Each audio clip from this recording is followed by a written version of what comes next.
So got a fun case today. I haven't done one of these for a little while. If you've been following the journey, you know that I tend to do all my in-person behaviour modification work is done with the death row police cases on a volunteer basis at the shelters. But this was for a friend. We've got a beautiful golden retriever called Sandy. Sandy? Yeah, good boy. Good boy, wonderful temperament, very happy-go-lucky, lovely dog, but is one of the worst pullers we've ever seen, and has made, for its owners, who's a friend of a friend, so I said I'd help them out. It's become a miserable experience for them. They've got young kids.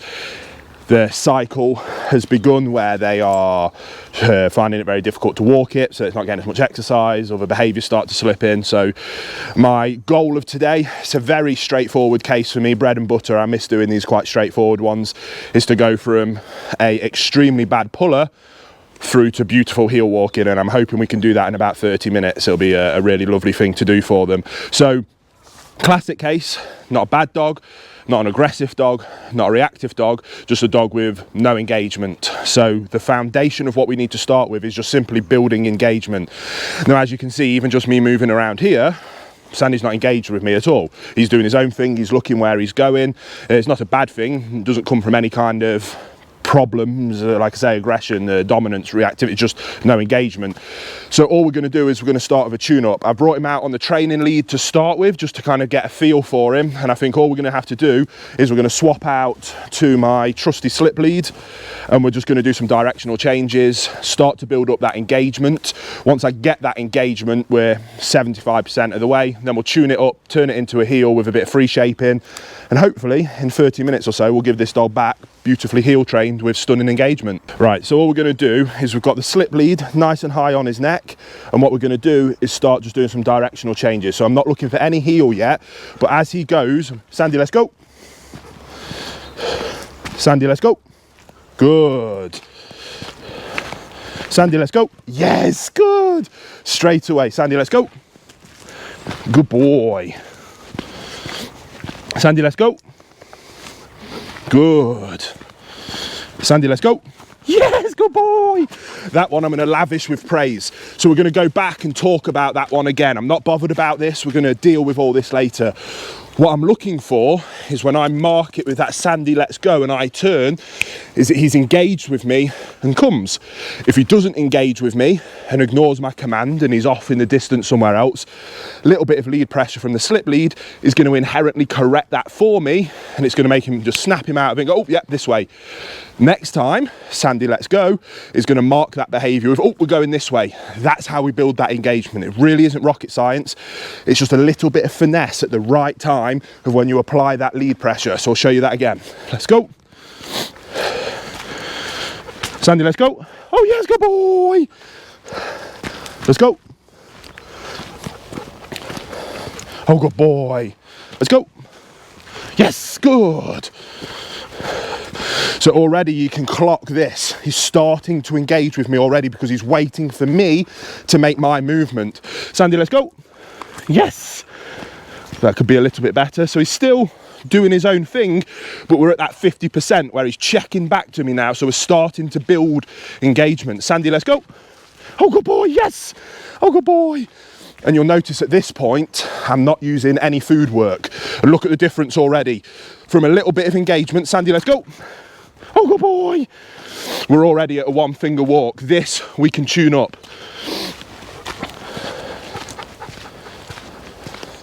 Let's go. Oh, good boy. Yes. Vocal inflection, no food works. I don't want to bribe that behaviour.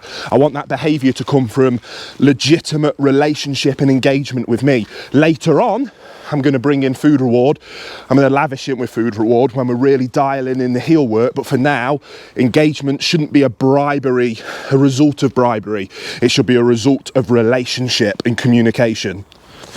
So as you can see, we've swapped out to one of our prototype products that we're working on, which is a long line slip lead.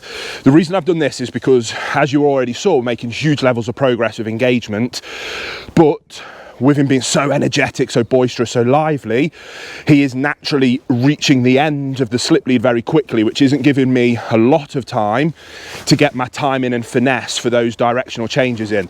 Swapping out to a long line, as you'll see in a minute, will give me a little bit more time to let him go out for me to make my directional turn and give him the opportunity to engage with me and come. If he doesn't, then he gets a little bit of lead pressure to redirect him and build that engagement. So we're just going to drill that now. I'll have Joe film it for a little while. So I'm going to let him have a bit of space. Sandy, let's go. Yes, good boy. What a good boy. What a good boy. Again, I'm not after any kind of heel work yet. He doesn't know what the term heel means. He's never been taught it. So to expect that from him would be completely unfair, and to correct him would just be cruel. But what I want to do now is, again, Sandy, let's go. Now he ignored me, a little bit of lead pressure. Good boy, yes. Oh, thank you. Again, we're in this together. Good boy. This, I don't mind. We'll deal with this afterwards. It's all about engagement. We swap back to the short lead and we're getting that engagement really nicely. So Sandy, sit. Oh yes, thank you, good boy. And I'm just always looking for this eye contact. Again, happy dog, relaxed demeanor. And now what we'd started to do, again, direction changes, but now we swap back to a short lead, is that we started to free shape that behavior to the left. Now what you're about to see is the power of engagement in this level of free shaping. Again, I don't mind this. That's a problem for another day, because what you're about to see is how, let's go. So again, demeanor. I'm in charge of this walk. And that level of engagement changes massively. So if you'll see these subtle changes in his head movement where he's going to just quickly check to me and see everything's okay. Sandy, let's go. Oh yes, good boy. And he's responsive. Sandy, yes. So again, that was beautiful. I was hoping that would happen. So you saw that all the minimal amount of lead pressure with a finger is required just to bring him back into position. When he's in this position, happy-go-lucky, tail wagging, looking up to me. Let's go. Good boy, thank you, good boy. Bit distracted by the cameraman. This is another opportunity. Sandy. And we just bring him back in. Again, we're talking literally a finger worth of lead pressure. This isn't a dog that's being abused. This isn't a dog that's in pain. This is finally a dog with the weight of his world off his shoulders, because somebody stepped in and taken control of this walk. So as you can see now, shoulders back, head up, literally walking in with a finger. I'm sure the cameraman can see that. And he's happy because we're now working together rather than separately, and him having to make his own decisions and not used any commands other than let's go. Good boy. If he goes too far ahead, little bit of lead pressure just to remind him, bring him back in. Now the reason this works so well and that I didn't have to jump to extreme levels of correction or corrective tools is because of that engagement, because he became responsive through the conditioning work that we did during the directional changes drill. So it might seem silly that you're going back and forward. The outcome of that drill is to build engagement. We built enough engagement now around distractions in a farm environment where with the tiniest bit of lead pressure, it can bring him back to me, bring that attention back and have him looking. Now, again, this is a dog that's, how old is he, Joe? I think he's 3. 3 years old.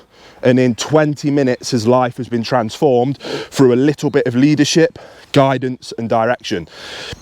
Now, we just need to layer on that, build on that. What I would like to see now is more eye contact. I'm not going to correct him for it because he doesn't understand, but I'm going to free shape that behaviour over time. If when he naturally gives it to me, he's going to get rewarded, or I can lure it. Oh, good boy, yes, thank you.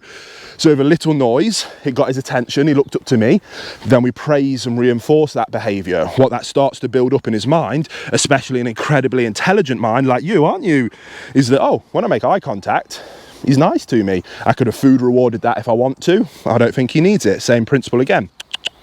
Oh, good boy, yes, good. Good boy. He'll start to very quickly learn that looking up to me for guidance and direction, making eye contact to me, brings in positive things. He'll start doing that more. I'll start praising and reinforcing it more. That display of behaviour will increase, and that engagement then increases over time. But what we've done is we've shaped new behaviour that now through practice and repetition, when we hand it back to the owner, will become second nature. The way that for the last 3 years, pulling and not looking for any guidance and direction has become second nature. And again, we now have a well-mannered, calm, relaxed.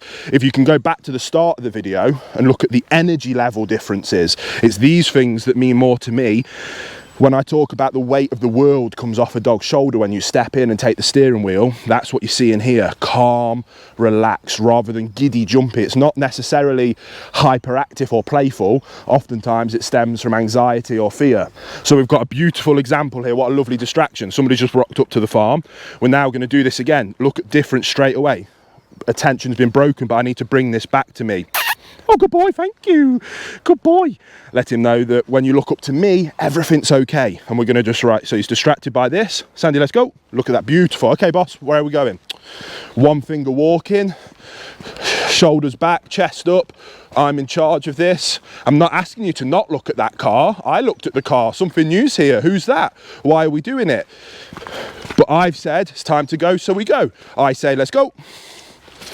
Oh, good boy, thank you. And I'm leading this, we're walking this, let's go. Oh, good boy, thank you, good boy. Again, little bit of lead pressure, brings him back in, good boy. But in the space of 20 minutes, just through, I can't stress it enough, focusing on leadership, engagement and relationship has transformed this dog's life. And I want him to be a dog, I want him to be happy. That was work time, Sandy. Sit. Oh, good boy, thank you. I've asked for that from you. Now break, and off you go. Good boy. Go and be a free dog. Go and have the world is at your oyster. Yes, and we can play. But now when it's time for me to bring that back up, Sandy, let's go. And it's work time again. Let's go. Good. Sandy, sit. Sit. Oh, good boy, yes. Sandy, break. And now it's time to play and be a dog.